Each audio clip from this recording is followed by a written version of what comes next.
얼마 전 남편과 이혼하고 혼자서 아이를 키우고 있는 40대 여성입니다. 보통 드라마나 결혼한 여성분들의 사연을 듣다 보면 거의 대부분 항상 며느리가 시집살이를 당하거나 고부 갈등이 심해서 이혼한 사례가 너무너무 많더라고요. 하지만 저는 시댁으로 인해 쓰레기 같은 만행을 저지른 남편에게 사이다 복수를 날리고 덕분에 남편과 이혼해 새로운 인생을 살 수 있게 된 세상에 몇 없는 특별한 케이스입니다. 듣다 보면 열받긴 하지만 흥미롭기도 한 저의 사연을 지금부터 말씀드리도록 하겠습니다. 저는 남편과 긴 연애 후 순조롭게 결혼의 꼴인해 부부가 되었습니다. 착하고 성실했으며 연애 기간 8년 동안 여자 문제로 속 한 번 썩인 적 없는 괜찮은 사람이었기에 제 나이 32에 망설임 없이 결혼했죠. 아이가 태어나고 아버지로서의 역할에 최선을 다하며 열심히 사는 듯 보였지만 갑자기 찾아온 늦바람은 무섭다고 했나요? 제가 둘째를 출산하고 몇 달이 지나자 남편은 조금씩 가정의 소홀한 모습을 보이기 시작했어요. 저는 당연하고 아이들에게까지도 눈길도 안 주더군요. 가족이 늘어서 힘들어서 그런가 보다. 자기만의 시간이 부족해서 저러나 보다 하고 이해하려고 노력했어요. 하지만 남편의 그런 생활은 1년이 넘도록 지속되었어요. 퇴근 후 집에 오면 밥만 먹고 들어가서 컴퓨터 게임을 하거나 하루 종일 핸드폰을 보는 것이 일상이 되었고 누구와 그렇게 재미있게 연락을 하는지 저와 아이들에게 보여주지 않는 해맑은 얼굴로 희죽희죽 웃더라고요. 부부 사이에도 지켜야 할 선이 있고 각자의 프라이버시가 있다는 것은 알지만 계속해서 달라지는 남편의 행동에 저는 꾸역꾸역 눌러뒀던 의심이 폭발할 수밖에 없었습니다. 그래서 하루 날을 잡고서 남편이 술을 마시고 들어와 잠이 들 때까지 기다렸다가 몰래 남편의 핸드폰을 확인했습니다. 남편은 숨길 마음이 전혀 없는 사람인 것처럼 비밀번호도 안 걸어놓고 상간녀로 보이는 여자의 이름 옆에 하트까지 붙여놨더라고요. 둘이 나눈 대화는 이미 만난 지 꽤 된 사이인 것처럼 상당히 수위 높은 대화들이었고 그중 대부분은 저와 아이들에 대한 뒷담과 하소연이었습니다. 저에 대한 외모 비하와 아이들이 자기 인생에 발목을 잡는다는 둥 지금까지 가족들과 살았던 정이라고는 하나도 남아있지 않은 것 같았습니다. 눈물이 주체할 수 없이 흐르고 깊은 신음이 흘러나왔어요. 겁도 나고 이 상황을 혼자서 해결해 나갈 자신도 없었던 저는 친정에게 전화를 해야 할까, 시댁에게 알려야 할까, 온갖 고민을 했지만 답은 나오지 않더라고요. 다음 날 남편의 얼굴을 어떻게 봐야 할지, 이대로 계속 남편과 함께 살아갈 수 있을지 머리가 복잡하고 혼란스러웠어요. 그날 한숨도 못 자고 고민한 끝에 저는 가정을 지키기로 결심했습니다. 그래서 다음 날 남편이 좋아하는 콩나물 해장국을 끓여주고 맛있게 다 먹을 때까지 기다려 주었습니다. 컨디션이 정상적일 때 대화를 해야 할 것 같았거든요. 마른 찜을 꼴깍꼴깍 삼키며 타이밍을 엿봤습니다. 와, 아유, 이제야 좀 살겠다. 어우, 주말이라고 동창들이 술을 엄청 먹여서 어제도 택시 타고 집에 겨우 들어왔네. 그러게, 술 좀 적당히 마셔야지. 이제 속 좀 풀렸어? 속도 풀었겠다. 다시 들어가서 좀 자야지. 내일 출근도 해야 하니까. 그리고 오늘 저녁은 조금 든든한 걸로 준비해줘. 고기 먹고 싶다. 알겠어. 그런데 여보, 잠시 나랑 이야기 좀 하자. 나 당신한테 꼭 물어볼 게 있어. 무슨 이야기를 해? 나 졸려. 빨리 말해. 들어가서 잘 거야. 당신, 나랑 우리 아이들 사랑하지? 힘들어도 우리 가족 지킬 마음 있지? 갑자기 뭔 헛소리야. 그런 소리 할 거면 나 들어가서 잔다. 피곤한 사람 붙들고 갑자기 뭔 소리 하는 거야. 당신도 술 마셨어? 별말을 다 하네. 많이 고민했어. 아는 척을 할까 말까. 나 사실 여보 핸드폰에서 지영이라고 하는 여자랑 통화한 기록하고 문자 내용, 카톡에서 나눈 대화까지 전부 다 봤어. 여보, 혹시 그 여자랑 바람 피는 관계야? 뭐야? 언제 나 몰래 핸드폰 검색까지 하셨어? 그래, 만나고 다닌다. 봤으면 알겠네. 내가 당신이랑 애들 어떻게 생각하는지. 명절까지는 모른 척 버티려고 했는데 생각보다 빨리 알아버렸네 참. 이렇게 변명도 안 하고 바로 인정해버리면 나는 어떻게 반응해야 해? 나랑 이혼이라도 할 거야? 미안하다고 사과라도 해야지. 사실이 아니라고 거짓말이라도 해야지. 눈 하나 깜짝 안 하고 이렇게 당당하게 말하면 나는 당신한테 뭐라고 해야 하냐고. 못하러 그런 거짓말을 해. 이미 다 아는데. 이왕에 이렇게 된 거 이혼하자 우리. 너도 나한테 이혼하자고 하려던 거 아니야? 그러니까 하자고 이혼. 나도 이런 집구석에서 살기 싫으니까. 너도 다른 남자 만나서 새 출발해. 아니야. 난 당신이랑 같이 잘 살아보려고 용기 내서 말한 거야. 우리가 이혼하면 아직 어린 우리 아이들은 어떻게 할 건데? 이렇게 무책임하게 이혼하자고 통보하면 끝이야? 너 새 출발하자고 우리 애들이랑 부모님들께 대못을 박아야겠어? 아이고, 효년 앞셨다. 그럼 뭐 어쩌라고. 계속 이대로 나랑 살겠다고? 당신 사이코야? 이런 상황에서도 같이 살겠다는 말을 하게? 나 이제 너랑 애들 꼴도 보기 싫어.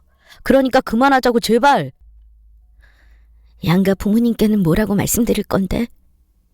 또 우리 애들한테는 뭐라고 말할 건데? 있는 그대로 솔직하게 다 말할 수 있어, 당신?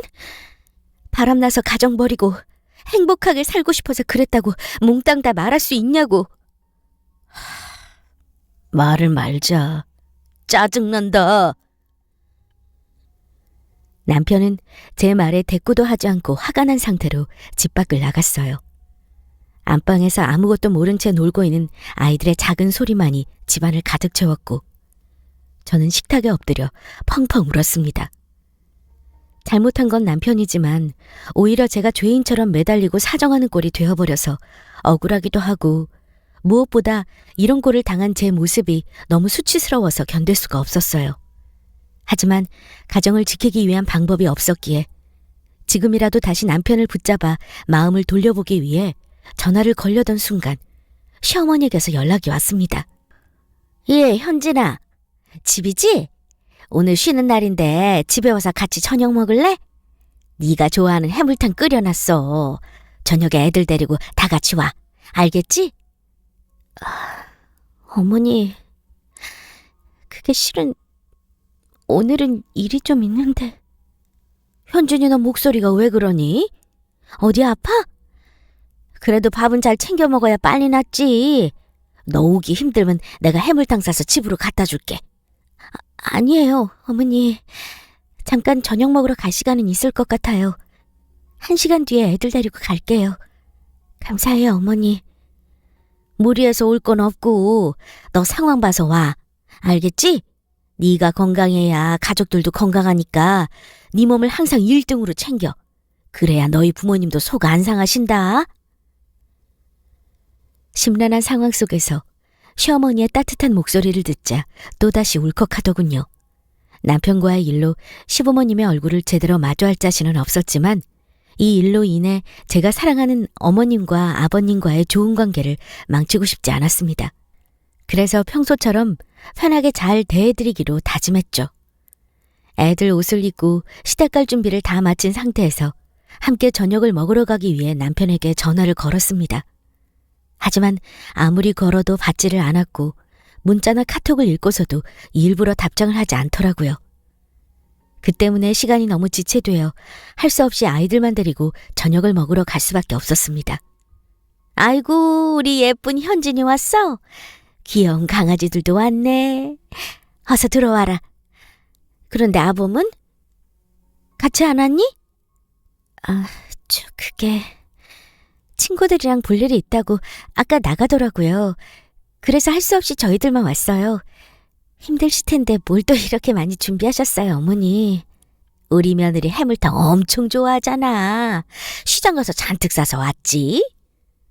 그래. 그 녀석 내버려 두고 우리끼리 맛있게 먹자.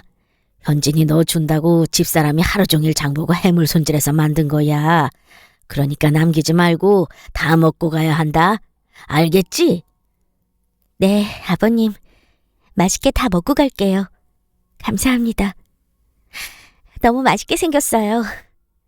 이따 집에 갈 때 너랑 애들이 좋아하는 쇠고기 장조림도 많이 해놨으니까 꼭 챙겨가라. 매번 이렇게 맛있는 반찬 많이 싸주셔서 애들이 살이 포동포동 올랐어요, 어머니. 감사해요. 그리고 정말 죄송해요. 현진아, 아이고, 갑자기 밥 먹다 말고 왜 울어? 몸이 많이 안 좋아서 그래? 시부모님의 얼굴을 보니 저도 모르게 참았던 눈물이 터져나왔습니다. 혹시나 이혼하게 되면 이제 어머님, 아버님의 얼굴도 잘 못 뵙겠구나. 이렇게 맛있는 어머니 음식도 더 이상 못 먹겠구나 싶으니까 슬퍼지더라고요. 갑자기 눈물을 흘리는 저를 보고 두 분이 잠시 놀라시더니 아버님이 냉장고에서 소주를 한 병 꺼내오셨습니다.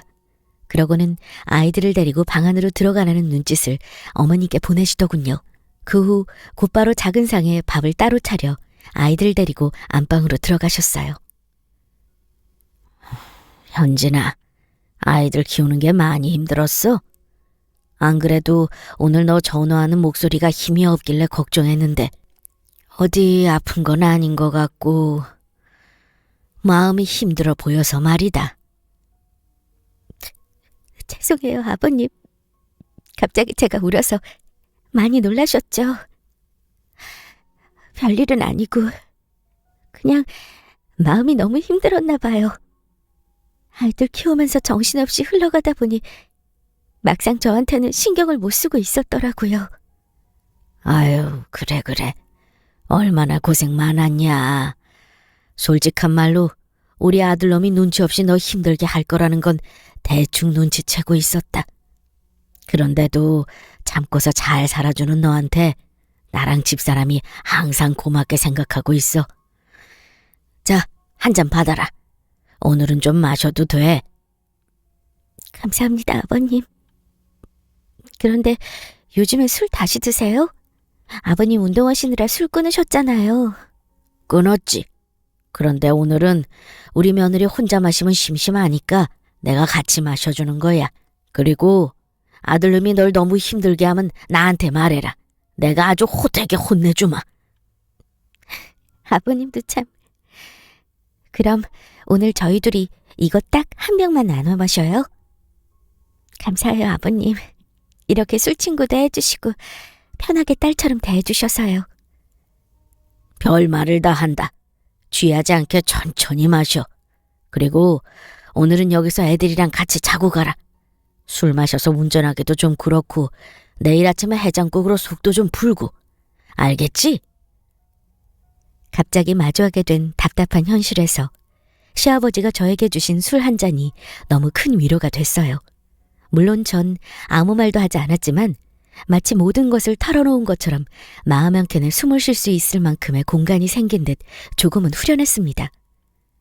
빈말이셨겠지만 저를 힘들게 한다면 자기 아들도 마다하지 않고 혼내주시겠다던 시아버지의 그 말도 굉장히 든든하게 느껴졌고요. 저를 아껴주시는 시부모님 덕분에 용기를 내어 지금의 이 상황을 견뎌보겠다고 다짐했습니다. 그래서 다시 남편과 대화를 시도하고 아무 일 없었던 것처럼 잘 지내보려 노력해보았지만 이미 떠나버린 남편의 마음을 돌리기란 쉽지 않았어요. 시간이 지날수록 오히려 점점 더 가족과 멀어져 갈 뿐이었고 때문에 저도 많이 지쳐가고 있었어요. 그래도 가족들 중 아무도 모르게 나만 잘 참고 살면 가정과 모든 평화가 지켜질 것이라고 생각하고 남편의 외도를 단념하며 살아가기로 마음먹었습니다. 그러다 명절을 며칠 앞둔 어느 날 남편이 저에게 이렇게 통보를 하더군요. 이번 명절에 우리 부모님께 지영이 소개시켜 드릴 거야. 너도 알지? 나 한다면 하는 사람인 거. 그러니까 넌 이번 명절을 마지막으로 우리 집안 사람인 거 끝나는 거야. 뭐라고? 내가 단념하면서 살겠다잖아. 당신 바람피는 거 평생 못 본 척하면서 살겠다잖아. 우리 아이들 생각해서라도 넌 아빠인 척 연기를 해야지. 양가 부모님 생각해서라도 가정을 지키려는 척이라도 해줘야지. 내가 왜? 난 분명히 말했어. 이제 당신이랑 애들 때문에 앞길 망치는 거 싫다고. 우리 지영이 만나서 행복하게 다시 새 출발할 거야. 당신도 나랑 이혼하고 더 좋은 사람 만나. 남들 상처 주기 싫어서 내 인생 망치려고? 넌 어쩜 그렇게 이기적이냐? 이기적이라고? 이기적인 건 내가 아니라 당신이야. 나도 당신이랑 사는 건 너무너무 힘들고 수치스러워도 우리 가족 지키려고 노력하는 거야. 그리고 당신 때문에 시부모님과의 관계가 끊어지는 것도 너무 싫어. 부탁이야. 당신 사생활 터치 안 할게. 그러니까 제발 그런 짓은 하지 마. 그만 좀 해라. 지치지도 않니? 됐고, 이번 명절에 지영이 소개시켜 드릴 거니까 그렇게 알고 있어라. 우리 부모님껜 내가 잘 말씀드려서 설득해 볼게. 넌 장인 장모님께 잘 말씀드려. 명절 전에 미리 말씀드리진 말고 괜히 피곤해지니까. 알겠어? 이게 상식적으로 말이나 되는 일인가요? 어떻게 자기 상간녀를 명절에 자기 부모님께 소개시켜 주겠다고 할 수가 있는지. 도저히 정상적인 대화가 통하지 않았고 자기 생각대로 대책 없이 만행을 저지르는 남편의 행동에 단단히 붙잡고 있던 제 마음 또한 완전히 무너져 내렸습니다. 더는 막을 수도 지킬 수도 없이 상태가 파국으로 치닫고 있는 것을 본 저는 방법이 없었기에 남편의 만행을 그대로 지켜볼 수밖에 없었습니다. 명절 당일까지 가슴을 졸이며 물 한 모금 마실 수도 없었어요. 어쩌면 사랑하는 시부모님과의 마지막이 될 수도 있다는 생각에 저는 그날 새벽부터 일어나 평소 시부모님이 좋아하시는 음식을 열심히 준비했습니다. 상간녀를 받아들이시든 아니든 남편과 저는 함께 살기엔 이미 너무 먼 길을 와버렸기에 결과와는 상관없이 이혼을 할 수밖에 없는 상태라는 것을 너무나 잘 알고 있었기 때문이죠. 혹여 시부모님께서 저를 붙잡더라도 예전과 같이 친밀한 관계는 지속되기 어렵다는 것도 잘 알고 있었고요. 그렇게 마음을 애써 정리하고 아이들은 친정에 먼저 맡겨놓은 후 혼자서 시댁으로 향했습니다. 애써 밝은 미소를 짓고서요. 어머니, 아버님, 저 왔어요. 조금 늦었죠? 그래 왔니? 아이고 현진아, 뭘 이렇게 많이 해왔어. 우리가 준비하고 있었는데 얼른 손만 씻고 와라. 밥 먹자. 그런데 왜 혼자 왔어? 애들이랑 아범은 같이 안 왔니? 그게 아마 조금 있으면 올 거예요. 소개시켜주고 싶은 사람이 있다길래 그 사람이랑 같이 오겠다고 했거든요. 그리고 애들은 저희 친정에 맡겨두고 왔어요. 명절에 갑자기 누구를 소개시켜주겠다는 건지 회사 사람이라도 데려온다던? 아니요, 그건 아니고 그냥 이따 보시면 알 거예요. 우선 음식 준비부터 같이 해요, 어머니. 의미심장한 제 말에 시부모님은 갸우뚱하시더니 곧 별일 아니라는 듯 밥 먼저 먹자고 하시더군요. 저는 부엌에 들어가 음식을 더 준비한다는 핑계로 자리에 앉지 않았어요. 시부모님과 얼굴을 마주하고 앉으면 참고 있던 눈물이 왈칵 쏟아져 나올 것 같았거든요. 한참 일을 하는 중에 초인종이 울렸고 올 것이 왔다 했습니다. 아니나 다를까 남편이 상간녀와 과일 바구니를 들고 함께 들어오더군요. 저기 실례지만 아가씨는 누구죠? 우리 아들 회사 동료분이신가요? 아니요, 엄마. 실은 내가 만나고 있는 사람이야. 1년 조금 넘었어. 그게 갑자기 무슨 소리냐? 네가 만나고 있는 사람이라고? 네, 아버지. 집사람이랑은 진작에 서로 이야기 다 끝났어요. 오늘 인사드리겠다고도 미리 합의를 본 상황이었고요. 정식으로 소개시켜주고 싶어서 명절에 데리고 온 거예요. 저는 일부러 뒤돌아보지 않고 부엌 싱크대에서 열심히 그릇만 닦고 또 닦았습니다. 짧은 정적이 흐르더니 시부모님께서 저를 부르시더군요. 닦던 그릇을 내려두고 고개를 숙인 채 거실로 나왔습니다. 제 눈가에 자욱한 눈물 자국을 보시더니 긴 한숨을 푹 내쉬더라고요. 현진아, 너 우리 아들놈 이러고 다니는 거 언제부터 알고 있었니? 그게요, 아버님. 넌 저 자식이 처음부터 그러고 다녔던 거 알고 있었던 거냐? 아니요, 몇 달 전에 알았어요. 오늘 이놈이 저 아가씨 데리고 올 것도 미리 알고 있었던 거지? 네, 아버님. 정말 죄송합니다.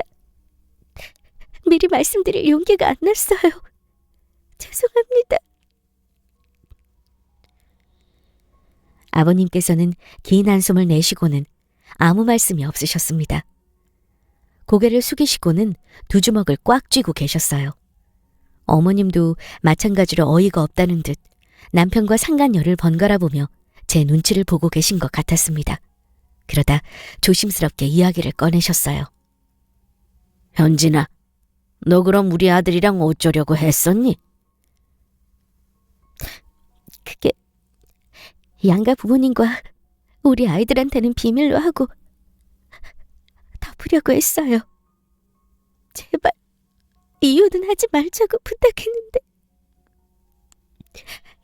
싫다고 하더라고요. 그래서 이 일을 덮자고 했다고? 아유, 현진아, 너를 어쩌면 좋니? 죄송해요, 어머님, 아버님. 이런 모습 정말 보여드리기 싫었는데 정말 죄송합니다. 아, 진짜 집안 분위기 우중충하게 만들지 말라고. 지영이 소개시켜주는 자리인데 왜 이렇게 다들 울상이야? 엄마랑 아빠도 신경 쓰지 말고 얼른 지영이 인사부터 받으시라고요. 그때 갑자기 가만히 계시던 아버님께서 남편의 뒷목을 잡고 개를 끌고 가듯 안방으로 끌고 들어가셨습니다.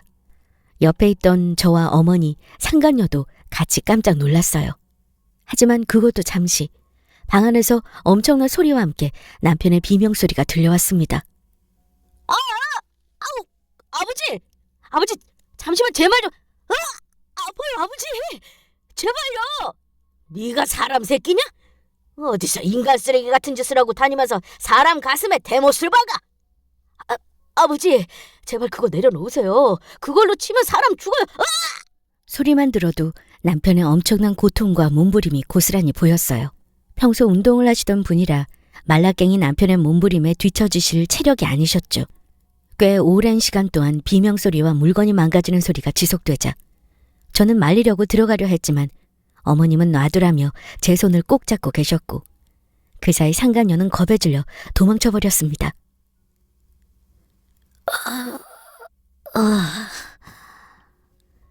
얼마의 시간이 흐르고 남편은 신음소리와 함께 발 한쪽을 절뚝거리며 거실로 나왔습니다. 아버님도 뒤이어 함께 따라 나오셨고요. 안방은 모두 엉망이 되었고 골프채로 남편을 두들겨 패신 듯 보였습니다. 만신차이가 되어 나온 남편의 뒷목을 붙잡고 아버님은 제 앞에 무릎을 꿇리게 하셨어요. 너 당장 현진이한테 사과해. 제대로 안 하면 너 남은 발 하나도 부러질 줄 알아. 미안하다. 진짜로 내가 잘못했어. 용서해줘. 아버님, 이 사람 발 한쪽 이상한 것 같아요. 병원 가야 하는 거 아니에요? 그건 네가 걱정하지 않아도 돼. 발 하나 부러진다고 사람 안 죽는다. 다른 거 신경 쓰지 말고 네 마음 풀릴 때까지 얼마가 돼도 좋으니까 무릎 꿇리고 사과시켜. 아니에요, 아버님. 저 괜찮아요. 그러니까 얼른 이 사람 병원부터 가보라고 하세요. 당신 애 데리고 병원 좀 다녀와. 난 현진이랑 할 이야기가 있으니까. 어머니는 제 어깨를 몇 번 쓰다듬으시고는 남편을 부축해 병원으로 가셨습니다. 둘만 남겨진 집에서 아버님은 한동안 말없이 저를 보시더니 눈가가 붉어지셨어요. 현진아, 정말 미안하다. 내가 너를 볼 면목이 없다.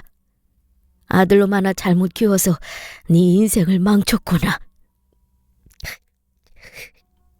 그런 말씀 마세요, 아버님. 두 분 잘못이 아니에요. 아버님도 마음도 많이 불편하시죠. 왜 그렇게까지 하셨어요? 실은 저렇게 해도 분이 안 풀려. 너한테 미안한 것도 그대로다. 너 내 아들놈이랑 당장 이혼해라. 한번 늦바람이 불면 다시 잡히기 힘들어진다던데 너한테 같은 상처를 또 줄까 봐 무섭구나. 같이 살기엔 너무 멀리 와버린 것 같아서 이혼밖에는 방법이 없는 거 알지만 저 솔직히 아이들 둘을 혼자서 키워낼 자신도 없고 어머님 아버님과 멀어지는 것도 너무 싫어요. 말이라도 그렇게 해줘서 고마운데 내가 내 딸이라고 생각하면 저런 녀석한테 다시 널 보내는 건 내 양심상 허락을 하지 않는구나. 너한테 내 재산을 줄 테니 손주 녀석들 잘 좀 키워주면 안 되겠니? 부탁한다. 네? 아버님 재산이요? 아무리 그래도 그렇지 아버님이 열심히 일해서 모아두신 돈인데 제가 그걸 어떻게 덥석 받겠어요. 마음이 너무 불편해요, 아버님. 아니야. 내가 너한테 해줄 수 있는 게 이것뿐이라 그래. 내가 이것도 안 받으면 평생 너한테 죄책감 가지면서 살 것 같구나. 우리 손주들 얼굴 보고 싶어도 볼 수가 없을 것 같아서 그러는 거니까 제발 받아주렴. 내 마지막 부탁이다, 아가야. 알겠어요, 아버님. 저도 생각할 시간을 좀 주세요. 어머니랑 남편 병원 다녀오시면 다시 이야기 잘 해보시고 저한테 말씀해 주세요. 저도 그때까지 생각 정리하고 있겠습니다. 그래. 내가 잘 이야기해서 너한테 따로 연락 주마. 그리고 우리 아들이랑은 더 시간 끌지 말고 이혼해라. 사돈 어른께는 면목 없다고 잘 말씀드려주고 직접 연락드리기엔 용기가 나질 않아서 말이야. 부탁한다, 현진아. 그리고 미안하다. 눈물을 글썽이며 말씀하시는 아버님을 보고 안쓰럽기도 하고 한편으로는 진심으로 저의 행복을 바라시는 것 같아서 너무너무 감사했습니다. 저는 그 길로 나와 친정으로 향했고 지금까지의 일과 남편에 대한 이혼 소식을 말씀드렸어요. 시아버님이 저에게 주기로 한 재산 문제와 저에게 상처를 준 남편을 아버님이 두드려 팬 것까지 전부요. 저희 부모님은 마냥 욕을 할 수도 없으셨고 속상한 마음만 간간히 표출하셨습니다. 저는 그런 부모님께 절대 시부모님은 잘못이 없다며 미워하지 말아달라고 부탁드렸어요. 하지만 부모님의 마음은 그게 아닌 것 같았고 이왕이 이혼을 했으니 그 집과는 완전히 연을 끊었으면 하고 눈치를 주셨습니다. 현진아, 너 이왕에 이혼하기로 했고 재산도 많이 받았으니 우리 집으로 와서 같이 살자. 그리고 할 수만 있으면 그 집안이랑 완전히 연 끊어. 다른 방식으로 너한테 또 상처 줄까 싶다. 엄마 마음은 충분히 이해해요. 하지만 우리 시부모님 진심으로 내 행복 빌어주시는 분들이야. 아예 연 끊어버리면 손주들 보고 싶으셔서 어떡해. 엄마랑 아빠한테도 소중한 손주들, 시부모님한테도 소중해요. 아유, 그래, 알았다. 그래도 이혼은 미루지 말고 빨리 해. 그리고 우리 집으로 들어와. 그렇게 할게요. 내일까지 짐 정리 다 해서 여기로 올게요. 이 모든 사실을 다 알리고 나니 마음이 편안해졌어요. 이젠 진짜로 남편과의 모든 결혼 생활을 정리하고 다시 새롭게 시작하기 위해 모든 짐을 정리하고 이혼 절차를 밟았습니다. 시부모님과도 따로 만남을 가졌지요. 얼굴빛이 많이 어두워 보이셨지만 애써 밝은 목소리로 저를 대해주셨습니다. 재산 문제와 양육권 모두 어렵지 않게 정리해 주셨고 아버님은 회사가 정리되는 대로 저한테 재산을 주시겠다고 말씀하시더라고요. 현진아, 그동안에 고생 많았다. 이제 애들이랑 같이 조금은 행복하게 살았으면 좋겠구나. 감사해요, 어머님, 아버님. 그리고 죄송합니다. 네가 죄송할 일이 뭐가 있겠니? 아들을 잘못 키운 우리 잘못이지. 이혼 서류는 잘 접수된 모양이더라. 이제 마음 편하게 가져. 알겠지? 네, 알겠습니다. 그럼 이만 가봐라. 짐 정리도 해야 하고 바쁘잖니. 내 회사는 정리가 되는 대로 너한테 말해줄게. 빠르면 2주, 늦으면 1달 정도 걸릴 거야. 조금만 기다려주렴. 아니에요, 아버님. 급하실 필요 없습니다. 천천히 다 정리가 되면 말씀하세요. 그럼 저 먼저 일어나 보겠습니다. 그렇게 대화를 마무리하고 한동안은 시부모님께 연락이 오기 전까진 제가 먼저 연락하지 않았어요. 작은 회사지만 아버님께서 지금까지 엄청난 노력으로 이끌어 오신 회사고 아들에게 물려줄 재산을 이호야 뭐든 결과적으로 핏줄이 아닌 남에게 주는 것이잖아요. 이런저런 마음으로 두 분 다 속이 시끄러우실 것 같아서 시간이 오래 걸리더라도 여유 있게 기다리겠다고 마음을 먹었죠. 한동안 생각을 비우고 아이들과 친정 식구들과 함께 여행도 다니고 맛있는 것도 먹으러 다니면서 그동안의 스트레스를 조금씩 해소하며 지내던 어느 날 시부모님께서 먼저 연락을 해오셨습니다. 모두 정리가 다 된 모양인지 근처 카페에서 보자고 하시더군요. 어머님, 아버님, 그동안 건강하게 잘 지내셨어요? 그래, 잘 지냈다. 우리 현진이 얼굴이 많이 밝아진 것 같아서 보기 좋다. 네, 요즘 애들하고 가족들이랑 시간도 보내면서 마음 정리하고 있어요. 자, 이거 우리 회사 지분 전부 팔아서 나온 돈이야. 작은 회사라 얼마 없지만 너 새 출발하기에는 문제 없을 거야. 전부요? 아니, 아버님, 왜 이걸 전부 다 파신 거예요? 게다가 10억이나 되잖아요. 저 이 정도까지는 필요 없어요. 두 분 노후 걱정도 하셔야죠. 아니야, 됐다. 우린 따로 모아놓은 돈도 있고 이 재산은 우리 아들한테 물려줄 돈이었지만 걔한테 지분 다 넘겼다간 오히려 회사 크게 말아먹을 것 같아서 너한테 주는 거야. 아무리 그래도 그렇지. 그 사람 나중에 아버님 회사 물려받을 것만 생각하고 일도 열심히 안 배운 사람이에요. 그런데 그런 사람이 나중에 무슨 일을 해서 먹고 살겠어요. 안 그래도 이번 기회에 그 버릇을 단단히 고쳐놓을 생각이다. 다시 밑으로 들어가서 처음부터 꼼꼼하게 일 시킬 거야. 아무것도 모르는 그런 놈한테 내 회사 절대 물려줄 생각 없다. 단호하고 확실한 아버님의 태도는 정말 멋져 보였습니다. 시부모님께서 저에게 주신 돈을 감사한 마음으로 받고 모든 일을 훌훌 털어버린 홀가분한 마음으로 새로운 제 삶을 시작하기로 했습니다.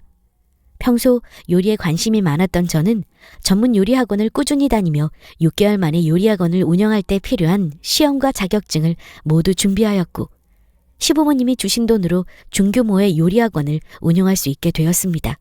그렇게 2달 정도가 지났을까요? 바쁘게 일상생활을 하며 지난 일은 잊어버리고 살던 도중 갑자기 전 남편에게서 전화가 왔습니다. 여보세요? 갑자기 무슨 일이야? 여보, 지금 잘 살고 있어? 어디서 지내는 거야? 애들은 잘 있어? 갑자기 연락해서 뜬금없이 그게 왜 궁금한데. 용건이나 말해, 나 바쁘니까. 그냥 보고 싶어서.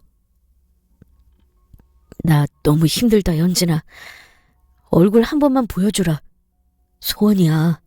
너한테 할 말도 있고 사과도 하고 싶고 애들도 너무 보고 싶다. 정말.